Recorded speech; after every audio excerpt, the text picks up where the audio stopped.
قبل ما نتعمقوا في السعوديه، كانت عندك تجربه في قطر مع الوكره كوتش. نعم. كان انذاك كنت انت وجمال بالماضي نظن مدربين جزائريين فقط.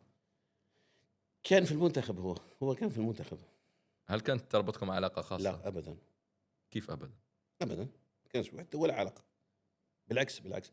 كان هو كان هو ناخب. هو ايه ناخب يروح يشوف البطولة، ايه ويروح يشوف الفرق كلها، صح؟ ما كانش يشوف الوكرة، ما كانش ييجي يشوف الوكرة، علاه؟ ولا عمره جاني ولا عمره شفته. لكن كان يروح يشوف الفرق الأخرى ويشوف أماكن الأخرى بس. يعرفك؟ واضحه. يعرفني أنا، ما يعرفني معلوم، يعرفني أنا مدرب جزائري. جزائري وهو مدرب. يعرفني أنا مدرب جزائري، ويعرف يعرفني مدرب جزائري، ويعرفني متواجد في الوكرة، ويعرف إنه ألعب في الدوري الممتاز وعندي مباريات ولكن ما يجيش عمره ولا جا ولا طلع ليا. غريبه جدا، ها؟ لا لا والله ما هي غريبة. علاش مش غريب؟ ما هوش غريبة، علاش غريبة؟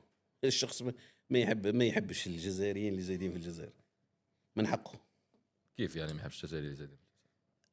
هكذا قيل لي، قيل لي إنه ما يحبش الجزائريين اللي زايدين في الجزائر.